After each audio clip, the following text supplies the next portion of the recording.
어제 봉천동 방화 사건입니다. 사건의 실체가 조금씩 드러나고는 있지만 범행 배경을 두고는 아직까지도 좀 의문점이 남는 상황입니다. 먼저요, 어제 신고 상황을 보니까 3분 사이에 무려 17건의 신고가 접수됐으니까 굉장히 큰일이 났던 거예요. 네, 그렇습니다. 그만큼 화재의 발생 정도가 굉장히 중했다. 그리고 그 불길이 굉장히 빠르게 퍼졌다라는 점을 알 수 있는데요. 예. 최초 신고는 어제입니다. 오전 8시 17분경에 소방에 최초 이 피해 신고가 접수가 됐는데요.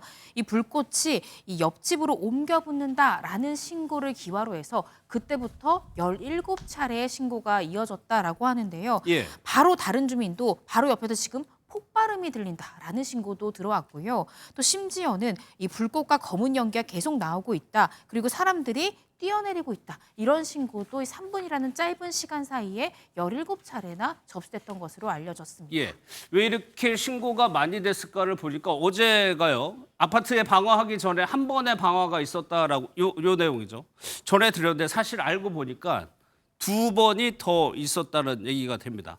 여기에 아파트에 방화하기 전에 3번에 걸쳐서 방화를 한 흔적들이 지금 발견이 되고 있는 건데 이를 두고서 박상희 교수 일각에서는 실제 아파트의 범죄를 저지르기 전에 예행 연습한 거 아니냐 이런 추정이 좀 나오긴 하더라고요. 네, 저는 예행 연습을 마음 먹고 내가 예행 연습을 해야겠다라고 생각한 건 아니지만 비슷한 맥락이었을 것이라고는 생각하고 있습니다. 예. 그러니까 예를 들면 본인이 그냥 마음을 먹고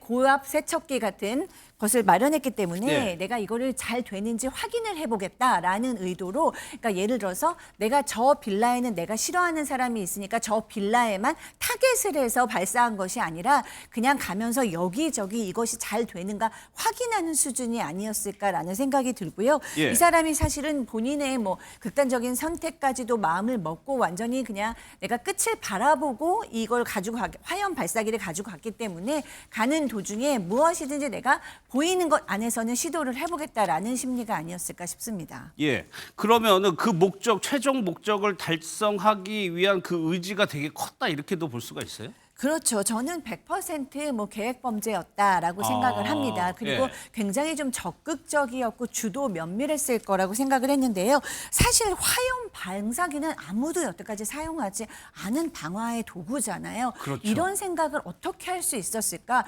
이것은 내가 방화를 저지르겠다는 생각을 수십 번, 어쩌면 수백 번 해본 사람만이 만들어낼 수 있는 도구라고 생각을 하거든요. 그렇기 때문에 100% 내가 이것을 성공하겠다라는 의지를 가지고 있었을 것이라고 생각합니다. 근데 그런 정황들이 보이는 것이 아까 유서 말씀하셨고 네. 이런 이른바 화염 방사기라고 하는 걸 만들어야 되는 시간이 또 필요한 거고 그리고 유서도 발견됐고요. 네, 그러니까 이 사람은 끝을 바라본 건 맞는 것 같습니다. 예. 그러니까 내가 모르겠어요. 신변 비관의 문제가 있었는지 아니면 정신적인 어려움이 있었는지 아니면 정말로 층간소음에 대한 보복 감정이 있었는지는 모르겠지만 어쨌든 모든 것들이 종합이 돼서 내 인생도 이번에 끝내겠다라고 마음을 먹은 것 같아요. 예. 왜냐하면 유서가 나왔거든요. 그리고 본인이 가지고 있는 현금을 가지고 어머니 치료비에 써달라고 딸에게까지 구체적으로 남겼습니다. 내 인생을 끝내는데 그냥 얌전히 조용히 끝내고 싶지는 않다. 세간을 깜짝 놀랄 만큼 내 존재를 드러내고 싶고 그동안 나를 자극했던 사람들에게 본때를 보이고 싶다라는 마음이 좀 종합적으로 있지 않았을까 하는 생각이 듭니다. 예. 저 범행에 사용했던 도구가 애초에 어제 경찰에서는 농약 살포기를 개조한 것 아니냐라고 경찰이 얘기를 했었는데 안지성 변호사 이번에 보니까 다른 물건들이 좀 거론이 되더라고요. 예, 일단은 재범 방지를 위해서라도 이 범행에 사용된 도구가 무엇인지 밝히는 것은 무엇보다 중요합니다. 그렇죠. 예. 당초 이제 경찰은 이제 폐쇄로 CCTV죠. CCTV를 보고 이것은 농약 살포기를 개조해서 만든 화염 방사기일 것이다라고 추정을 했었습니다. 왜냐하면 그 CCTV에 잡힌 모양 자체가 뒤에 어떤 통이 달려 있고 앞에 이제 대가 있어서 이른바 이제 농약 살포기로 보였기 때문에 그렇게 이제 추정을 한 것으로 보이는데요. 예. 근데 지금 화염이 방사되는 모습을 보게 되면은 사실은 농약 그 기구로 이용해서 하는 것과는 차원이 다를 정도로 앞으로 쭉쭉 뻗어나가는 모습이 보입니다. 사실 그렇기 때문에 이 범행 도구가 이른바 이제 세차건이 아니냐라고 하는 추정이 나오고 있고 예. 이제 수사기관에서도 이런 가능성을 지금 염두에 두고 수사를 시작하고 있는 것으로 보입니다. 이제 한편 이제 범행 도구 자체는 불에 타서 모두 없어졌기 때문에 이 부분에 있어서 지금 계속해서 추정을 하고 있는 것으로 보입니다.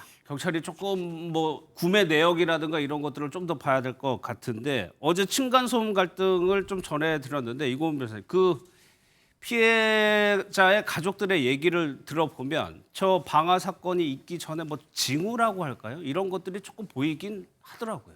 네, 그렇습니다. 지금 범행을 했던 해당 아파트가요.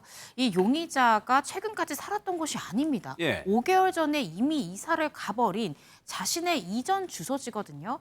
이 해당 아파트에 용의자는 3층에 살았고요. 자신의 위층이죠. 이 4층에서 층간소음이 들린다면서 이 위층 주민들, 이 피해자들에게 상당히 공격적인 태도를 보여왔었다라고 이 4층에 피해를 입은 이 피해자의 남편분이 이야기를 했습니다. 예. 몇 가지 해프닝이 있었다고 하는데요. 이 지난해 추석쯤에 식구들이 다 같이 모여 있는데 사실 4층에는 어린아이가 살지를 않는다는 거예요. 그러니까 누군가 이렇게 막 마루에서 뛰어다니고 이런 아이도 없는 상황인데 이 용의자가 올라와서 아니 지금 계속해서 소음이 난다면서 4층으로 올라와서 망치로 벽을 두드리기도 했고요. 예. 굉장히 거세게 항의를 했다라고 합니다. 심지어는 한 번은 서로 욕설을 하고 이제 싸우고 이 쌍방폭행 사건까지 있어서 고소까지 이르게 됐다고 하고요. 그런데 이후에 잘 이야기를 해서 처벌불원서를 제출해서 형사처벌까지는 가지 않았다고 합니다. 그런데 거기서 멈춰진 것이 아니라요.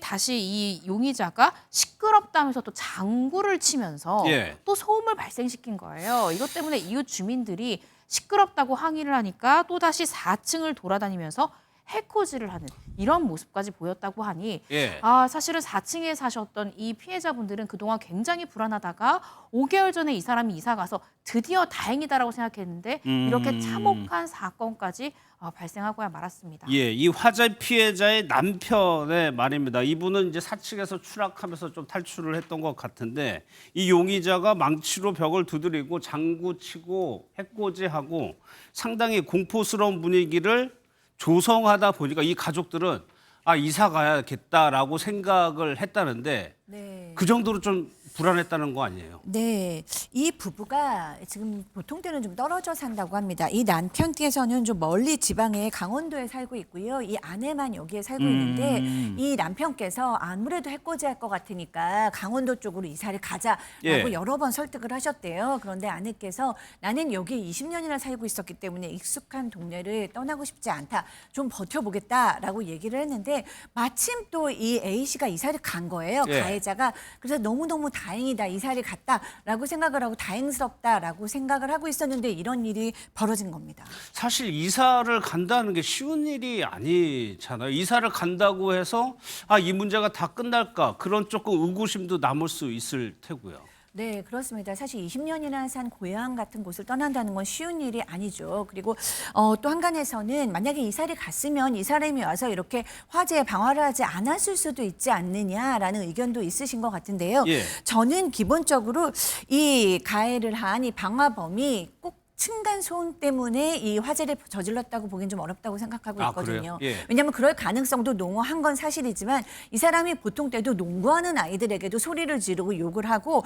사사건건 주민들하고 갈등을 일으켰었다라는 거예요. 그리고 지금 방법도 보면 그냥 기름을 붓고 뭐 라이터를 사용하고 이 정도가 아니고 뭐 거의 화염 방사기를 사용하고 뭐 이 정도로 심각한 걸 보면 예. 굉장히 마음 안에 난폭성과 공격성이 있는 사람이거든요. 그리고 겉으로는 본인이 뭐 내세울 것 없지만 마음에서는 상당한 나르시시즘이 있었던 사람 같아요. 내가 이거를 이 정도로 끝내지 않을 거야. 나는 거의 무기 같은 걸 들고 온다. 이런 마음으로 마음을 먹고 이 방화를 준비했었기 때문에 예. 여러 가지 이유로 층간소음만으로 이렇게 큰 일을 저질렀다기보다는 이 사람 마음에는 오래된 분노와 비관이 축적되어 있지 않았을까 하는 생각이 좀 예, 듭니다. 그게 계속 쌓여왔던 걸까요? 이거면서 앞서 저희가 언급을 해드렸지만 이사를 가고 5달 후에 다시 찾아간 범행이거든요.